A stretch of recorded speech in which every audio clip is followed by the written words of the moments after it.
A Pretoria game reserve takes drastic action after 2 of its rhino are killed for their horns by poachers. This is eNews Direct Weekend Edition. Good evening, I'm Amy McIver. And I'm Brandon Barchies. You can comment on any of our stories by following us on Facebook and Twitter at eNews Direct. Or you can check our content on our website, eNCA.com/direct. Wits University says there'll be a police presence on all campuses until further notice.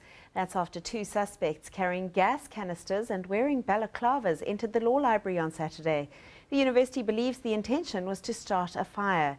Security was alerted and gas cylinders were found and removed. A case has been opened at the Hillbrow police station. The university says additional security has been deployed on campuses. It says the safety and security of staff, students and property remain paramount, and police will maintain a presence until further notice. This comes 2 weeks after the University of Johannesburg's auditorium was torched. The Democratic Alliance is accusing the SABC of refusing to air its election advertisements. The party will now be submitting a formal complaint to the Independent Communications Authority. But the SABC has rejected the allegation. The DA says the SABC claimed there are no available slots for political adverts at this time. The party was told this is due to delays in the IEC's work for the upcoming local government elections. But the DA says this is a poor excuse. It insists all political parties have the right to have their political advertisements broadcast since the date for the elections has been proclaimed. It's not the first time the SABC has resisted airing the DA's adverts. 2 years ago, the SABC banned the DA's Aya Safani election campaign advertisement. In that case, ICASA upheld the SABC's decision. Children who live in communities where poverty and unemployment is rife are more vulnerable. That's according to the Social Development Department. It launched Child Protection Week in Bruckspruit in the Northwest earlier today. The Northwest has one of the highest unemployment rates. Out of 3 million people living in the Northwest, only a quarter have finished high school. Children from farming towns like this one in Bruckspruit live in outlying areas with little or no basic services. High levels of unemployment and poverty mean that instead of being carefree, children are more vulnerable to being abused. I worry a lot about children who are on the streets, who do not have homes, who are not being fed, who are not at school. Parents get money for grants, but instead of using it on the right things, they abuse it and spend it on alcohol. I'm urging parents to use the child grants wisely. They must use it on creche, groceries, clothes for their children.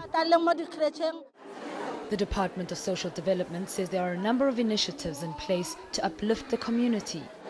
We have formed cooperatives that are going to be doing uniforms, that are going to be dealing with the issues of plant crops and many other things, so as to ensure that we create more opportunities.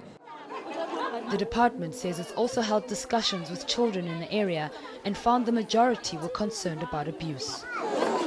They have to make sure that we, as learners, we are protected from these gangs, and they have to make sure that there are no bullies at school. Our parents, some of us, they don't give us the support we need, which leads for you to go and to look for love on the streets, which ends up like in many boys ending up in gangs because they want to be appreciated.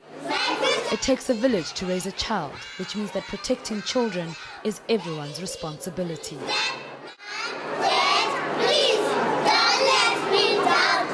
Pagamile Hlubi, Bruckspruit, Northwest. A Pretoria game reserve is taking drastic action after 2 of its rhino were killed and dehorned by poachers last week. The Rhinos Nature Reserve has now removed the horns of 9 other adult rhino. Some viewers may find the following visuals disturbing. Seemingly unfazed by its missing horn that was removed just a day ago. These are some of the 9 rhino at the Rhinos Nature Reserve that have been dehorned for their own survival. 2 others have already lost their lives. They were killed for their horns by poachers on Thursday. One was pregnant. the city of Tshwane owns the reserve.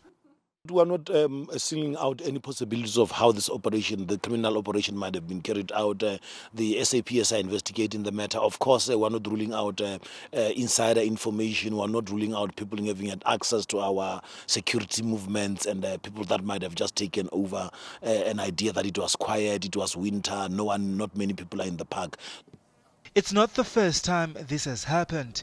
In 2010, poachers killed 2 rhino in the reserve.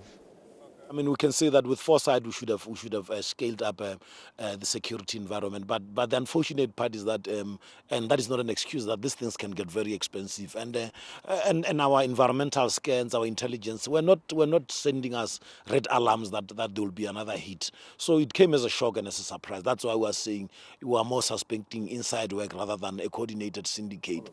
Security is being stepped up, and the reserve has closed until Tuesday, much to the disappointment of visitors.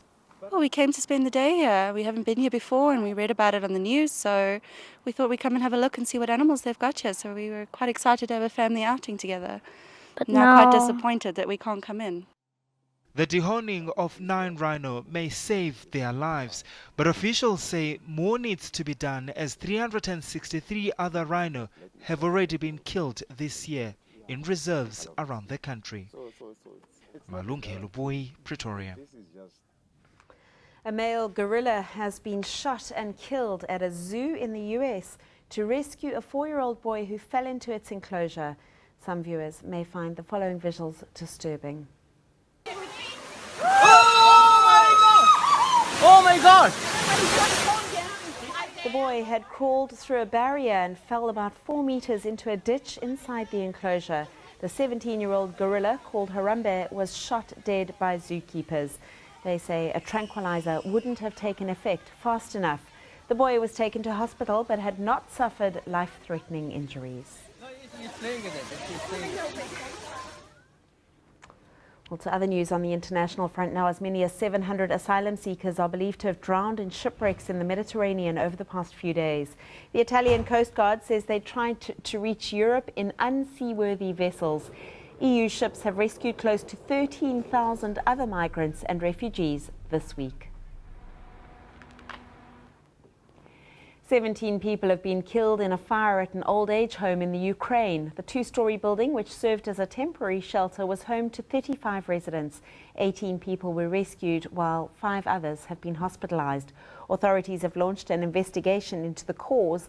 The owner has been arrested for not having a license to operate a nursing home and is facing criminal charges. And the International Space Station now has a spare room. After 2 days of problems, astronauts have managed to inflate the experimental module. It's the world's first flexible habitat in space and has been hailed as a significant milestone. Well, for these stories and more, go to enca.com/direct or follow us on Twitter and Facebook at eNews Direct. Well, after the break, a determined man who's prepared to go to extreme lengths to set new world records. An Indian man is so determined to break world records, he's changed his first name to Guinness. But he's now taken it to another level. For his latest attempt, he's had all his teeth removed. Guinness Rishi has broken over 20 world records. One is getting the most tattoos. Over 500 are inked on his body. 366 are the flags of different countries, with 8 being the flag of India. For his latest record-breaking feat, he crammed nearly 500 straws and over 50 burning candles into his mouth. For that was the toughest record. To achieve that record, I need a space. I have to remove my every teeth so I can put the maximum straw in my mouth. For his next record, Rishi wants his 80-year-old wife to have a baby, so that they can enter the record books as the oldest couple with a newborn. Well, that's your entertainment for tonight. After the break, Candice has your 3-day weather report.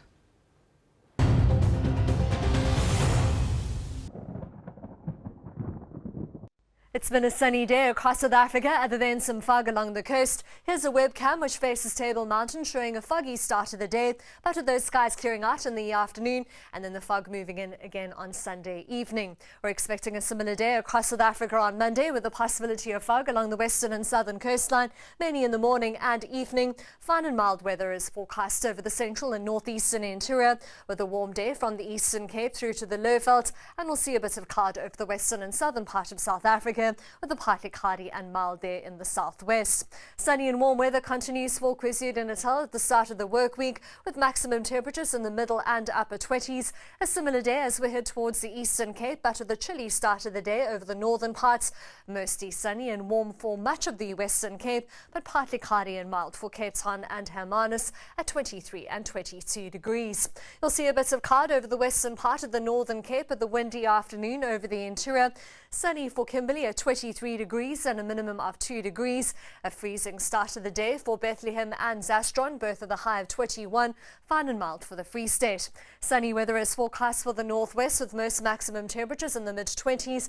Overall, we're expecting fine and warm weather for Limpopo, Polokwane and Zinino at 23 degrees. Still sunny and warm for the Lowveld, around 20 degrees for Ermelo and eMekhazeni. And you'll see a sunny and mild start to the work week for Gauteng. Most highs will peak in the low 20s, but Pretoria warms up to 24.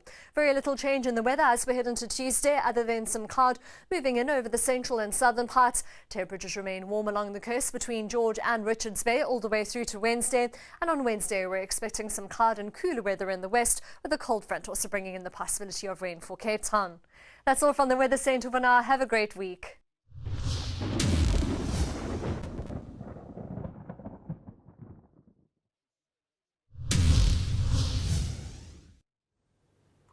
Here's a recap of your top stories tonight. A Pretoria Game Reserve takes drastic action after 2 of its rhino are killed for their horns by poachers. Well, that's a wrap from the eNews Direct team.